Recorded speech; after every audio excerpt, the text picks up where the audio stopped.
लोकसभा निवडणुकीच्या शेवटच्या टप्प्याचं मतदान आता पार पडतंय। पुढच्या काही मिनिटांमध्ये हा शेवटचा टप्पा देखील संपेल। 4 तारखेला निवडणुकीच्या निकालाची उत्सुकता सगळ्यांना असेल। दरम्यानच्या काळात या 7 टप्प्यांमध्ये देशात गाजलेले महत्त्वाचे मुद्दे कुठले राहिले लोकसभा निवडणुकीतले त्यावरती एक नजर टाकूया।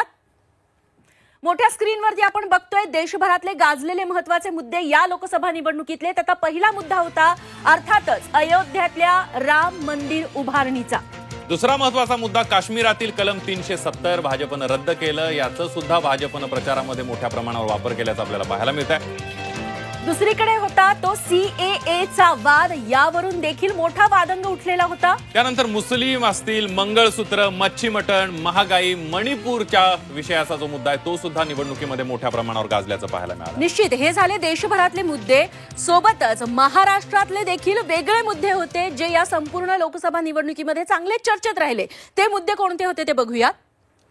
महाराष्ट्रातल्या मुद्द्यांमध्ये आपण बघितलं तर असली शिवसेना, नकली शिवसेना अशा प्रकारचा एक मुद्दा। कारण मोदी शहा ज्या वेळेला महाराष्ट्रात आले त्या वेळेला राष्ट्रवादी काँग्रेस, नकली राष्ट्रवादी काँग्रेस पवारांची आणि उद्धव ठाकरेंची नकली शिवसेना अशा प्रकारचा टोलेबाजी त्यांनी केल्याचं पाहिलं। निश्चित सोबतच भटकती आत्मा असा शरद पवारांचा त्यांनी उल्लेख केलेला होता, नाव न घेता।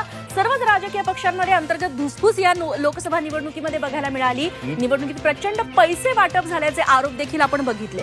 कोल्हापुरात मान गादीला आणि मत मोदीला अशा प्रकारचे एक स्लोगन सुद्धा भाजपनं आणलेली होती। शिंदे गटाचे उमेदवार संजय मंडलिक शाहू महाराजांचा सामना करत होते।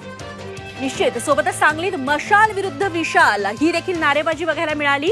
मुंबईमध्ये खास करून मराठी विरुद्ध गुजराती अशा प्रकारचे वाद काही ठिकाणी रंगल्याचं आपल्याला पाहायला मिळालं। तर प्रचारात पुन्हा एकदा लाव रे ते व्हिडिओचे प्रकार देखील बघायला मिळाले। खास करून राज ठाकरेंनी लावलेला व्हिडिओ देखील चर्चेत होता। आणि त्यानंतर आपण बघितलं सुषमा अंधारेंनी एक व्हिडिओ लावला आणि त्या व्हिडिओची जुगलबंदी आपल्याला पाहायला मिळाली। निश्चित आणि राज ठाकरेंनी जो बिनशर्त पाठिंबा जाहीर केला भाजपला म्हणजे एनडीएला, तो देखील चर्चेचा मुद्दा राहिला। छगन भुजबळांची नाराजी असेल, कीर्तीकरांना पुत्रप्रेम होणार का, हे मुद्दे देखील बरेच चर्चेत राहिले आणि त्याचं उत्तर आपल्याला 4 तारखेला मिळणार आहे।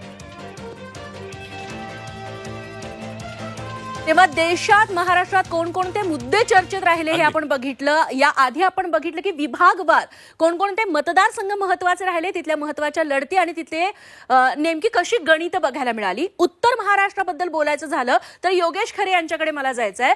योगेशजी, उत्तर महाराष्ट्रातल्या जवळपास 5 ते 6 मतदारसंघांमध्ये देखील अशा पद्धतीने निवडणूक झाली।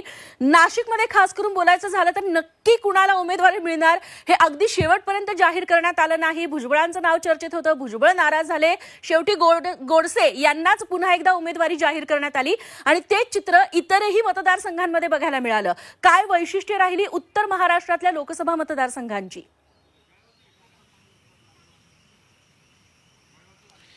खरं आहे, उत्तर महाराष्ट्रातला नाशिक लोकसभा मतदारसंघ हा गाजला त्या उमेदवारीमुळेच। खरं म्हणजे उत्तर महाराष्ट्राची आर्थिक राजधानी म्हणून नाशिककडे बघितलं जातं आणि नाशिकमध्ये महत्त्वाचा विषय होता तो म्हणजे कांद्याचा विषय। कांद्याचं उत्पादन मोठ्या प्रमाणात नाशिक आणि नगरमध्ये होतं आणि त्यामुळे हा विषय या दोन्ही जिल्ह्यांमध्ये महत्त्वाचा होता आणि त्याचा परिणाम आपल्याला इथं दिसून आला। जर आपण नाशिकमध्ये बघितलं तर पूर्ण उत्तर महाराष्ट्रात केवळ तिरंगी लढत जी झालेली आहे ती केवळ नाशिकमध्ये झालेली आहे। नाशिकमध्ये शिंदे गटाकडून हेमंत गोडसे, राजाभाऊ वाजे एक महायुतीकडून, महाविकास आघाडीकडून आणि दुसरं म्हणजे अपक्ष उमेदवार स्वामी शांतिगिरी महाराज, अशी तिहेरी लढत आपल्याला या ठिकाणी बघायला मिळाली आणि तिघांनीही चांगला जोर या ठिकाणी लावलेला आहे। आपण जर बघितलं तर महायुतीतले प्रस्थापित खासदार, प्रस्थापित उमेदवार विरुद्ध साधे उमेदवार महाविकास आघाडीनं दिलेले असा हा सामना आपल्याला नाशिकमध्ये पाहायला मिळतोय। दिंडोरीत पण आपण जर बघितलं तर आदिवासी राज्यमंत्री आणि त्याचबरोबर आरोग्य राज्यमंत्री असलेल्या भारती पवार यांच्या विरुद्ध एक साधे शिक्षक भगरे सर यांना उमेदवारी देण्यात आली होती आणि त्यामुळे नाशिकचं चित्र हे या पद्धतीनं समोर आलेलं आहे की अगदी साध्या उमेदवाराविरुद्ध महायुतीचे प्रस्थापित उमेदवार असं आलेलं आहे। त्यामुळे आता कोण यामध्ये निवडून येतं याकडे सर्वांचं लक्ष लागलंय। मतदानही मोठ्या प्रमाणामध्ये झालेलं आहे। मतदानाची टक्केवारी जर आपण बघितली तर जे महाविकास आघाडीचे उमेदवार आहेत त्यांच्या तालुक्यांमध्ये किंवा त्यांच्या भागामध्ये मोठ्या प्रमाणात मतदान झालेलं आहे आणि त्यामुळे स्वामी शांतिगिरी महाराज नाशिकमध्ये किती मतदान घेतात यावर दोन्ही उमेदवारांचं विजयाचं गणित अवलंबून असेल। तर दुसऱ्या बाजूला कांद्याच्या बाबतीमधला शेतकऱ्यांचा रोष भारती पवार यांना महागात पडू शकतो का हे पण समोर येईल. मतदानाचा टक्का वाढलेला आहे आदिवासी भागात सुद्धा, जो लक्षणीय आहे दिंडोरी मतदारसंघामध्ये, राखीव मतदारसंघामध्ये. त्यामुळे इथेही आपल्याला चित्र वेगळं बघायला मिळते. दुसरं जर आपण नगर जिल्ह्यात बघितलं तर राधाकृष्ण विखे पाटील यांचे चिरंजीव सुजय विखे विरुद्ध लंके यांची ही लढत आहे. यांच्याकडे सर्वांचं लक्ष लागलंय, कारण 2 वेळेस प्रस्थापित, 2 वेळेस उमेदवार असलेले, 2 वेळेस खासदार असलेले सुजय विखे यांच्या विरोधामध्ये जी अँटी इन्कम्बन्सी तयार झालेली आहे त्याचा फायदा लंके यांना मिळू शकतो. आणि लंके यांचं कामही तितक्या मोठ्या प्रमाणात होतं. लोकप्रिय उमेदवार, आमदार म्हणून त्यांच्याकडे बघितलं जात होतं. त्यामुळे तिथली रंगत या कांद्याच्या रोषामुळे पण कदाचित लंकेंना फायद्याने ठरू शकते. मात्र महायुतीचं जे मॅनेजमेंट आहे ते मोठ्या प्रमाणात आपल्याला या पूर्ण विभागामध्ये पाहायला मिळालं. गिरीश महाजन यांचं पालकत्व असलेला हा संपूर्ण भाग आहे. गिरीश महाजनांवर ही संपूर्ण जबाबदारी देण्यात आली होती. त्यामुळे त्यांनी स्वतः नाशिक जिल्ह्यामध्ये थांबून हे सगळं मतदान करून घेतलं. जास्तीत जास्त मतदान कसं होईल याचाही प्रयत्न या ठिकाणी केला.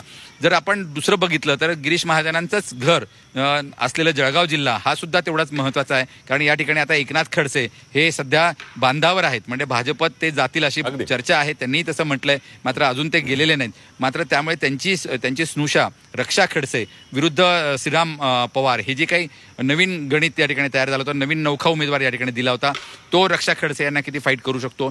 तर दुसऱ्या बाजूला जळगाव जिल्हा पण आपण जर बघितला तर जळगावची जर लढत बघितली आपण, जळगाव लोकसभा मतदारसंघातली ही लढत गिरीश महाजन विरुद्ध उन्मेष पाटील अशी या ठिकाणी बघायला मिळाले. उमेदवार जरी वेगळे असलेत, स्मिता वाघ विरुद्ध करण पवार अशी उमेदवारी असली तरी पण या ठिकाणी या दोघांची प्रतिष्ठा पणाला लागलेली आहे.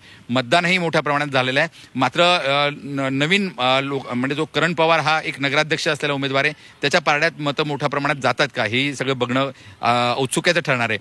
दुसऱ्या बाजूला जर आपण बघितलं तर अजून एक मंत्री म्हणजे माजी मंत्री असलेले संरक्षण राज्यमंत्री सुभाष भामरे हे धुळ्यामध्ये उमेदवार होते महायुतीचे. तर महाविकास आघाडीमध्ये उमेदवार होत्या शोभा बच्छाव, हा सुद्धा नवीन चेहरा होता. 2 डॉक्टरांची लढाई आपल्याला धुळे मतदारसंघामध्ये पाहायला मिळाली.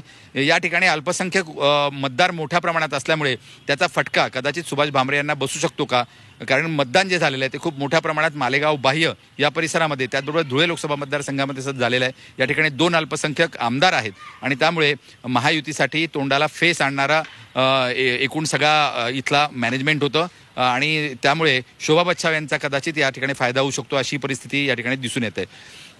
जर आपण नंदुरबारमध्ये बघितलं, जो काँग्रेसचा गड आहे, वर्षानुवर्ष लोकसभा मतदारसंघाची लोकसभेची ज्यावेळेस निवडणूक सुरू होते तर काँग्रेस हे या ठिकाणून प्रचार करत होतं. यावेळेस विशेष म्हणजे प्रियंका गांधी यांना या ठिकाणी प्रचारासाठी आणण्यात आलं आणि त्यामुळे संपूर्ण जो काही प्रचार होता तो एका वेगळ्या दिशेला गेला.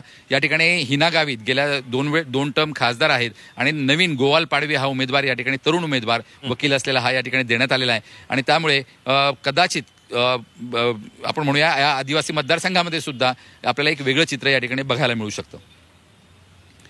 आता केवळ 72 तास उरलेले आहेत. मतमोजणी सुरू होईल. मतमोजणी सुरू झाल्यानंतर या संपूर्ण विभागाचं चित्र स्पष्ट होईल. मात्र या ठिकाणी महायुतीचं असलेलं जे काही महामॅनेजमेंट आहे, मायक्रो मॅनेजमेंट आहे, ते मायक्रो मॅनेजमेंट या महाविकास आघाडीला भारी पडू शकतं का याकडे सर्वांचं लक्ष लागलंय. खरं म्हणजे जो रोष आपल्याला दिसून येतोय, एकूण महाविकास आघाडीच्या बाजूने झुकलेलं सगळं मतदान दिसतंय.